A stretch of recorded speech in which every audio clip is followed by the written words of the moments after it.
WEFM, the universe sound. WhatsApp or call us at 457-9997. Activated Mornings on WeFM 99.9 is on now.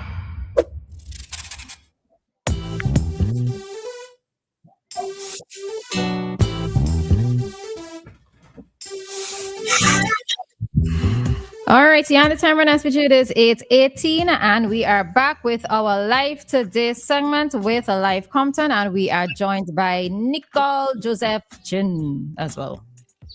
All right. Yes. So I got distracted, right? So you know, Rollies, I see you. what were we saying before the break? I got distracted. Anyways, yeah. So as I was saying, right, people get it twisted, right? People get it twisted.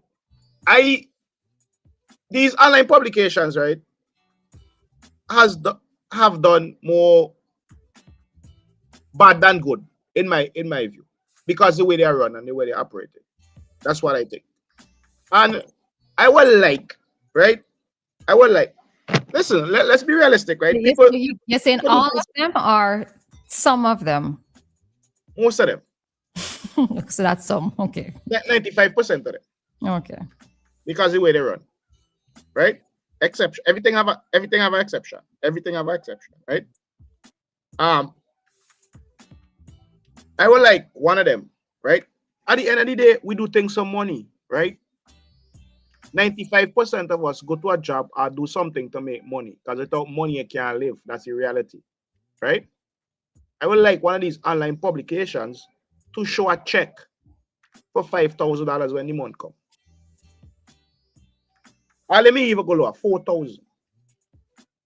How do they actually make money though? I've always been curious. I know that Ads, but check the ads. Check the ads. From the okay. Check the pricing. Put somebody to call, right? Put somebody to call one of these publications and find out how much they charge for advertising. All the spaces, they go by the size, the spaces, the frequency or whatever. Put it down and then go on the page and check and see how much money they make. You can easily see how much money they make and tell them when the month come, post up a check for $4,000 or $3,000. But is it that you want for them? Is it that you don't want to see the online publications, or you just want for them to clean up their act? How I gonna say that? Okay. I can't say that. So that's what I'm asking at the end. You want for them to clean up their act in that sense? I don't want them to do nothing. That's just my opinion. You understand? That's just how I feel. I don't want them to do nothing. As I said, everybody have to know what works for them. I don't want them to do nothing. I'm just saying the role of traditional media has basically disappeared. And everybody knows with the advent of social media, traditional media, which are print media, has basically lost its impact, lost its popularity, and sometimes they have a transition. Well, let me take this other call coming through. Hello. Hi, Val. Yes. Hi. Well, I'm called to talk about checks, right? But like you know, I'm Louisa, and I don't know if our Trinidad and friend also knows that I'm affiliated with an online publication. But life, you know that all these persons who are the owners of this, the online publications, that's not their main income, you know. Repeat that, please. That's not their main income. I am telling you, those persons, the persons who own those online publications, that's not their main income. It's not their main income. That's not what they really get their monthly, how they take care of all their bills. They have other jobs that subsidize for, you know, as an income. Okay. Yeah, you can fact check it. Yeah, well, one of them. we know. Yeah, we know some of the faces behind most of them. Right. Yeah. Right. Secondly, Life, here's the thing too, I don't know, well, I don't know, but you guys may figure it out by now that I have a passion for journalism, PR, and communication. I remember a time when a guy came on social media and simply posting random stuff. Oh, he heard this here, he heard that here. And then people start taking it serious. And then he then found an online publication, and then people start quoting him and calling him a journalist. So that's another thing we have to look at. Who do we consider to be a journalist? Because persons are just using these platforms. And the thing about it, what irks me is when people are these persons who have never seen the inside, the front of a journalist book to the end of it, or any practice or ethics at all, they're being quoted as journalists. So when you're telling me, oh, according to this journalist, I'm like, that person is not a journalist. You could call him a blogger, but not a journalist. All right. So as you hear on life here, right? One of the things that we as in the persons in society, right? One of the things that we are kind of happy with having the online publications is that we get information quickly, right? Now, yes, sometimes we recognize that it's not always accurate information. It's not always correctly checked, etc., right? But at least we are aware of a situation early, which is why the online publications have sort of come to the detriment of the traditional print media, because of the fact that whatever it is we tend to find content in the print media, unless it is something that is not known to most of us, that is already news that we've heard throughout the week already, right? So the online publications are good and bad in that sense. But do you think that there is a space, a relevant space for the online publications in terms of us not having to wait until the end of the week to find out information, as happened in the past?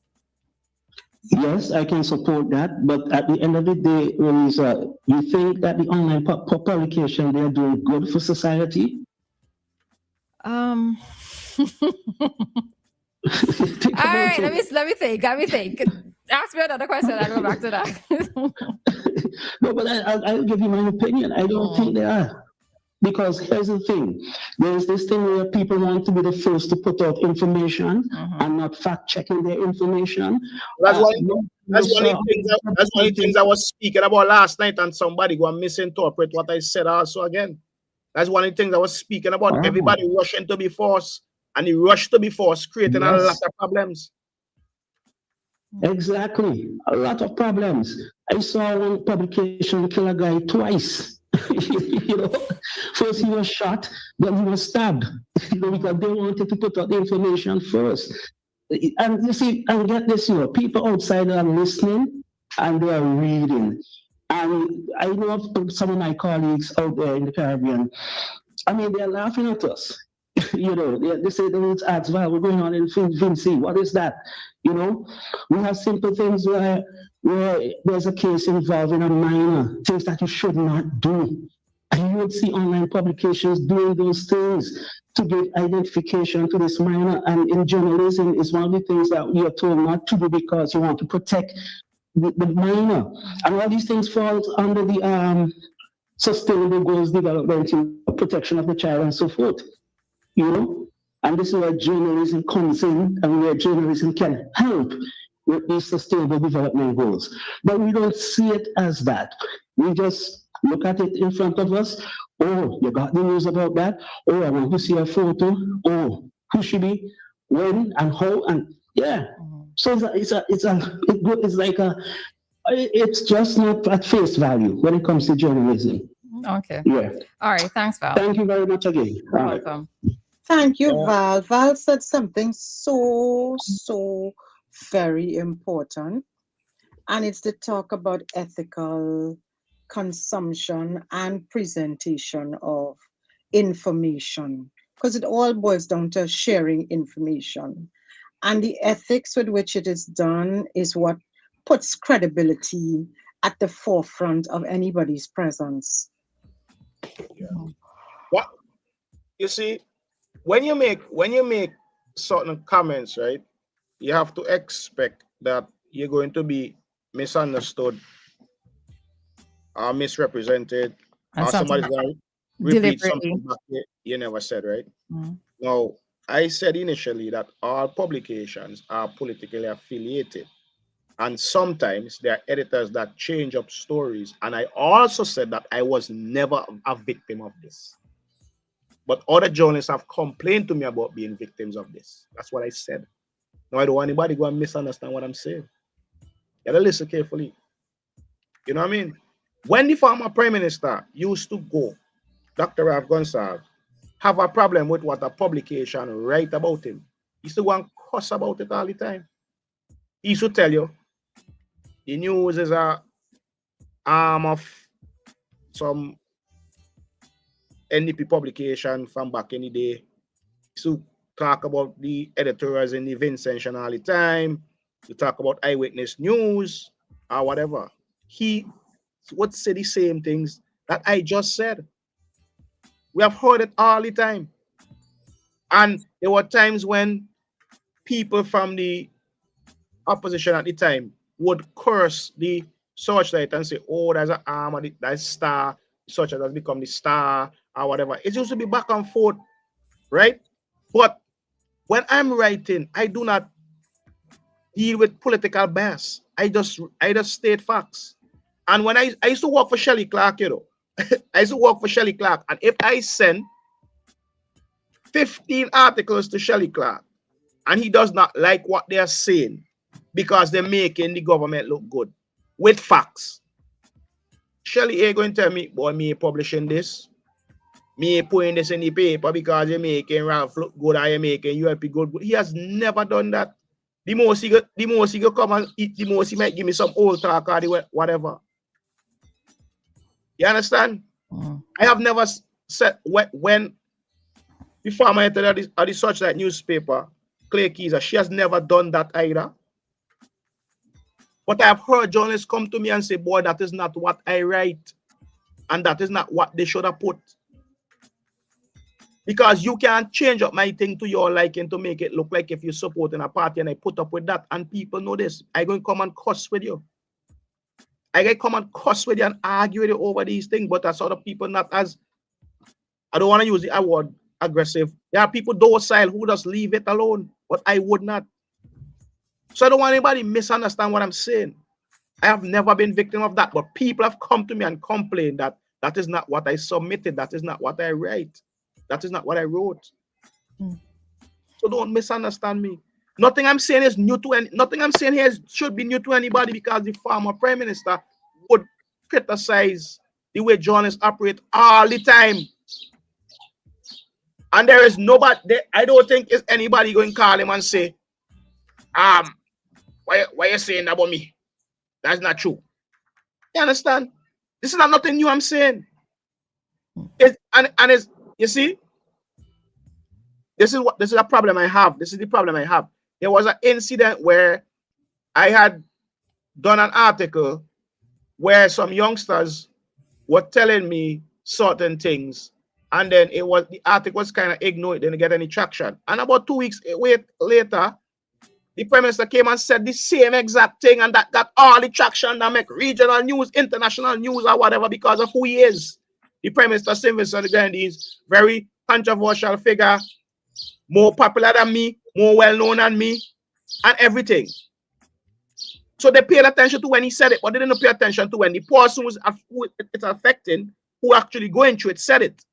The persons who were going through it actually said it, and nobody didn't care because of who they were, some ghetto people. But then when he said it, now it went viral.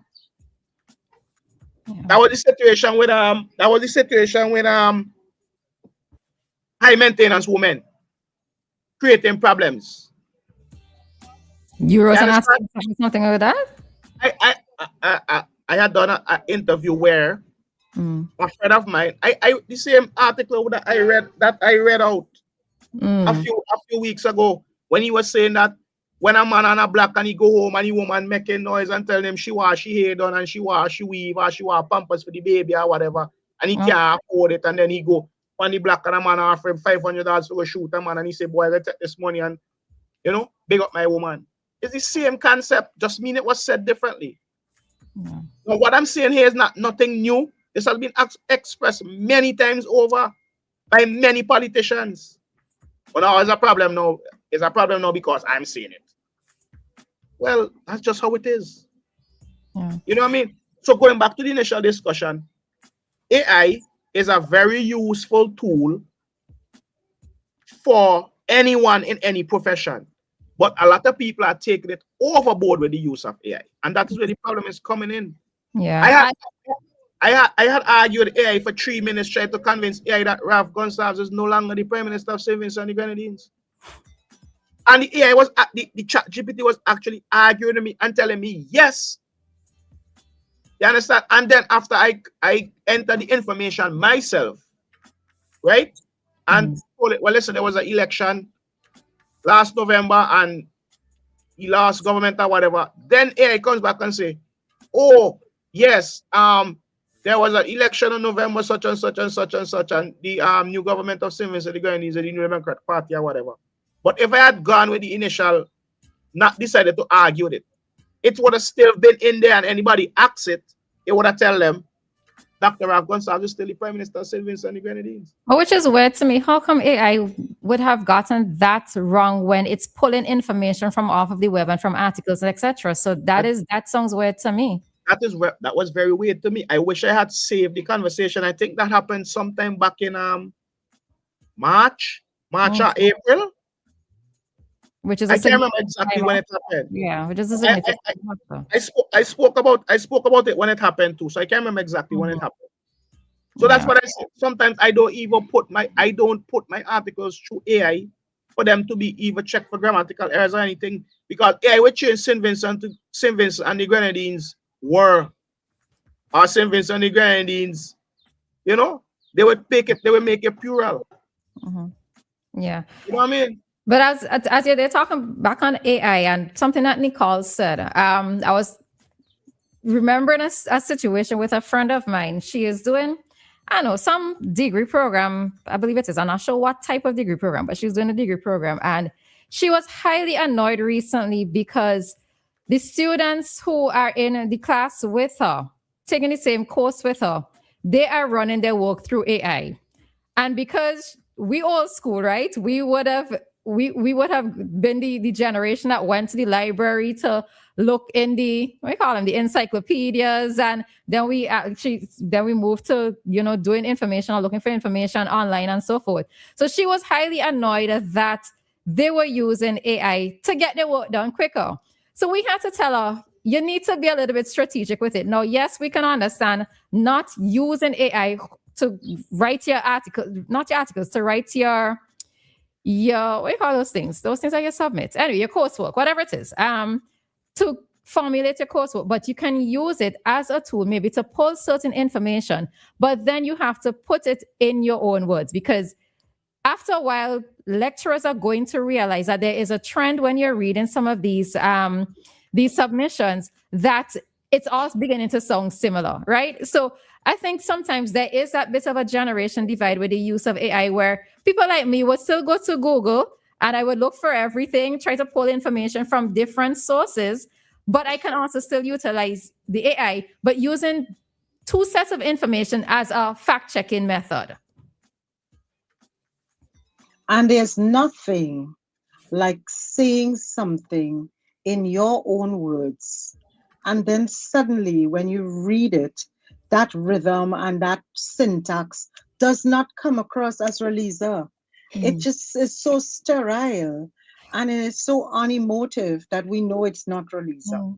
And that's the thing, because even in the school setting, as a teacher knows how a student writes. For me, as a former English literature teacher and even English language teacher, I would know how a student writes. So for me in this AI generation, I would have picked it up quite easily, because when you give them an assignment in class to do, and let's say you give them an assignment to take home, you're going to see the difference in how their wording is and how things are phrased and all that sort of stuff, So, yeah. Well, the problem has become so widespread that software has been created to recognize the use of AI in schoolwork, in sexy or whatever, you know what I mean? Because it's a big problem.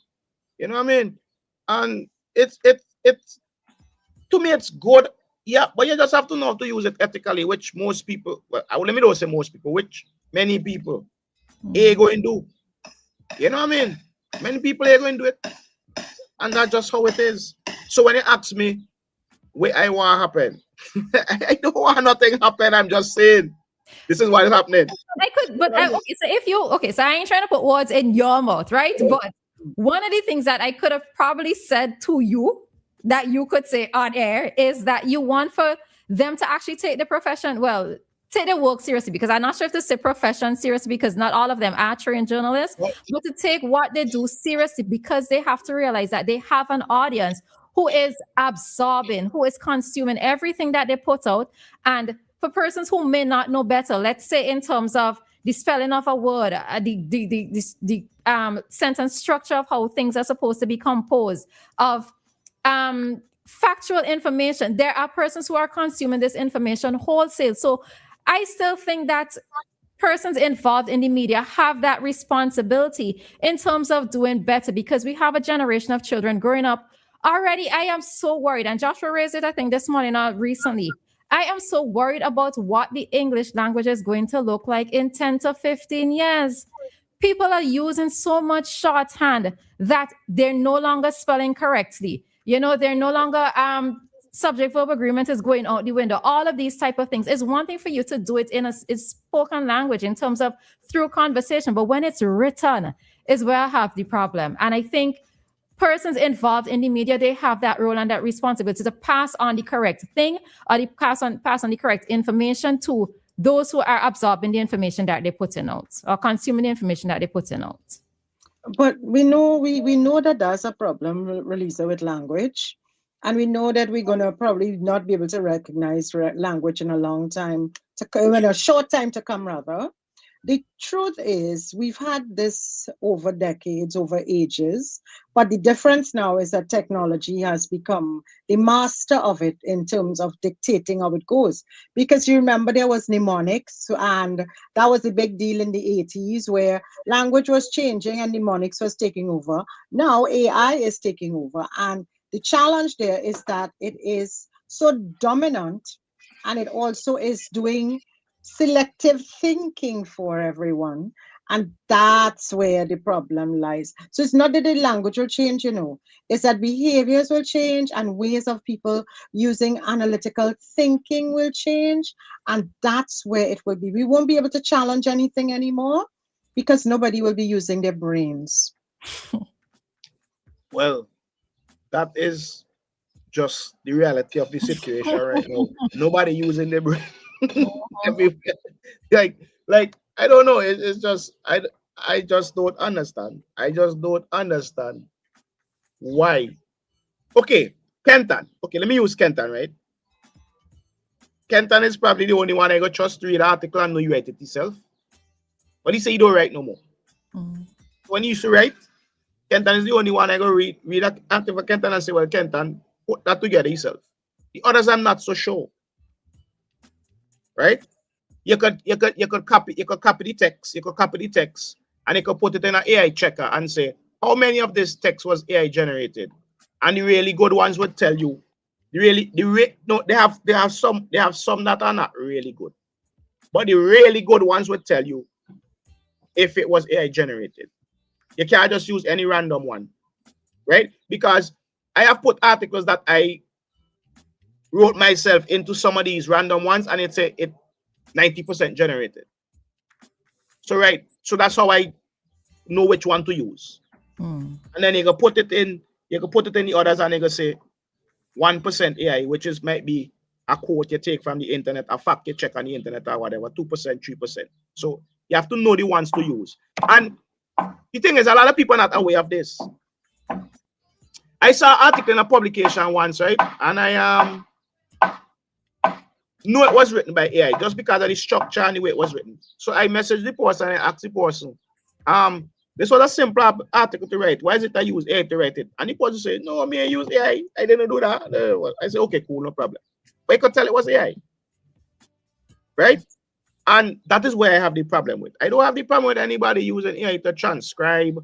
I don't have a problem with anybody using AI to pick out the main points and put together the article. But what I have a problem is the so-called journalists them with telling the AI write an article on this topic for me, and then it slap it on a website and you tell yourself, well, yeah. Well, people, I just say people reading it, and a lot of people don't understand that they have a kind of like they have to think about what they're putting out there, because people looking for them for information, people looking to them for guidance, people looking at them to help shape their opinion on certain things. All right, You know? we have a caller. Good morning, Mr. Horn. Morning, Relissa, Nicole, and Life. Life, I want to segue just a little, and then for a couple of seconds, and then I go on. Life, I was listening to you on the dock last night, and I made mention of something called the screw worm that is affecting cattle, mostly beef, cows and thing in the States.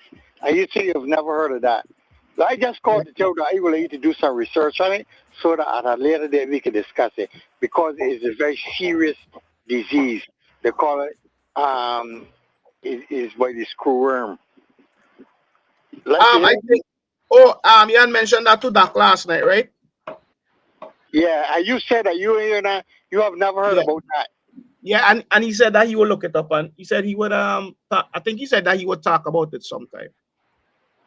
Yeah, the screw worm. I calling now for you to remind you I want you to look at that too, because it's a very serious disease in America that's happening to especially, it can happen to any animal, but it's especially happening to cows.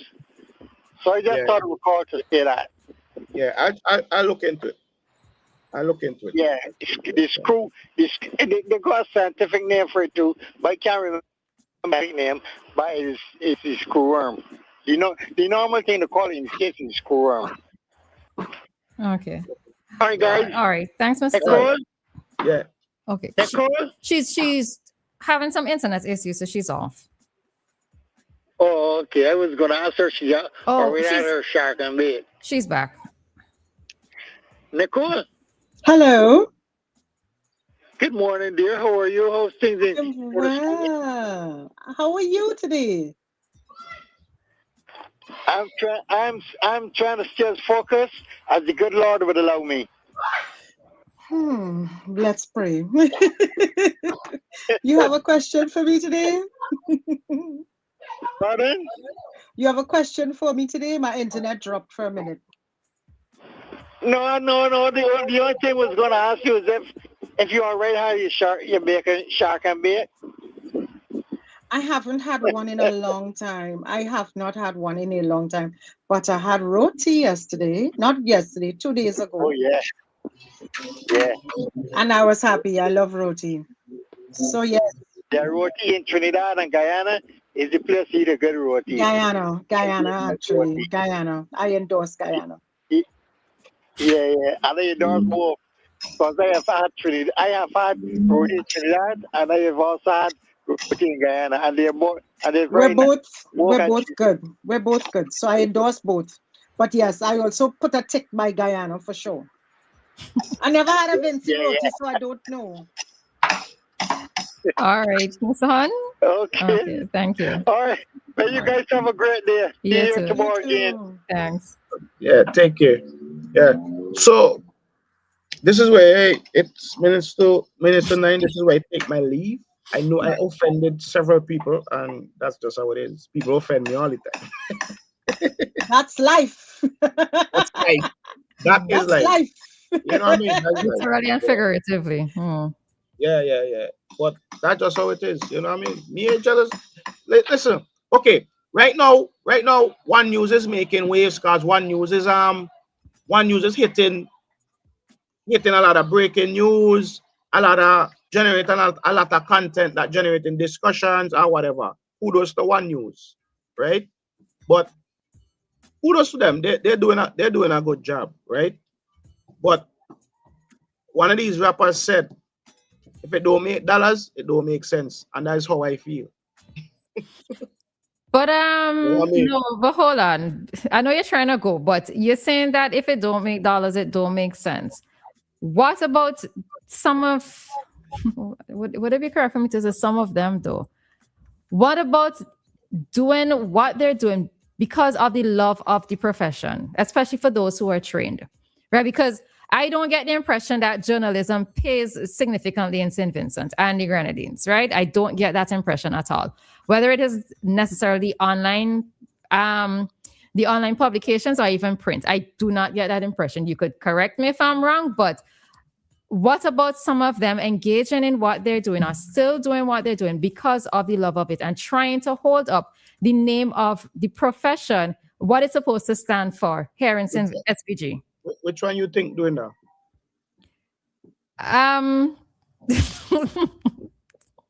Relisa? I think who is doing it. Yeah. I actually think that Damien is doing it. And before, when Kenton was here, I actually would say that Kenton was as well. Right? Some of the others I have seen too many errors for me to have to, because I'm seeing the errors, I second guess a lot of things. Right? Because it means that you're not taking the time with your craft. And with anybody in any profession, if you love what it is that you're doing, if you value what you're doing, if you are concerned about how persons are going to view your role in it, you are going to take the time to excel, at least try to excel in your craft. So yeah. Okay, right. All right. There we go. When I know life says that, it's time for me to hush. We're going to end this segment. All right. Yes. Enjoy the rest of you too. We see you tomorrow. See you live. Bye. Enjoy We have in the NASCAR driver here today, the Raja Karut guy. Yeah. Yeah. We have there's another plus for St. Vincent and the Grenadines. He's really popular in the NASCAR circuit. You know what I mean? Not a good marketing thing. Yeah. Well, I see it should be similar to the iShow Speed, but it's not going to be because fill me in on that. Huh? Fill me in on that when you have a minute. Offline. Yeah, okay. Okay. Yeah, okay, no problem. Yeah, but I mean, you said it should be a marketing thing, but Tourism Authority is on it. In on it. So yeah. But it's a good push. They taking him to Barely and all of that where he have his roots and whatever. And he's bringing along with him his movie star girlfriend. Yeah. So it's a good push for St. Vincent and the Grenadines. You know what I mean? Because there's a whole different dynamic, a whole different group of people go be watching that now, right?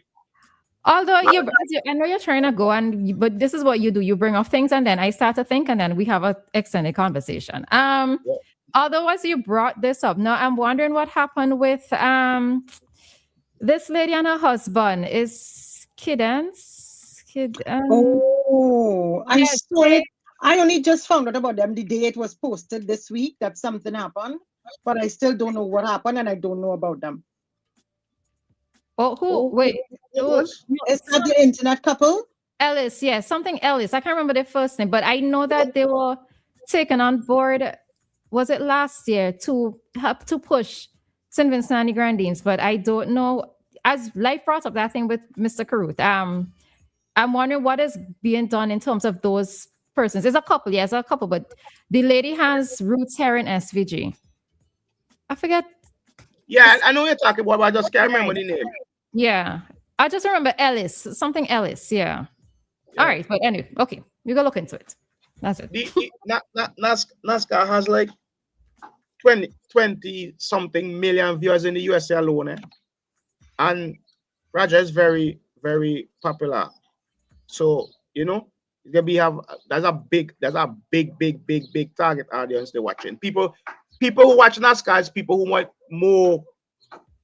travel more for a calmer kind of tourism than the one we offer, right?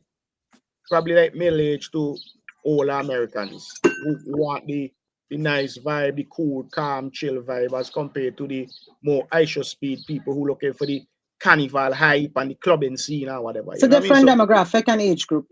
Yeah, which is good, which is a good mixture for us. So yeah. All right. Well, if you're covering that story, you could let us update us tomorrow on how it went. Yeah. I will definitely. All right.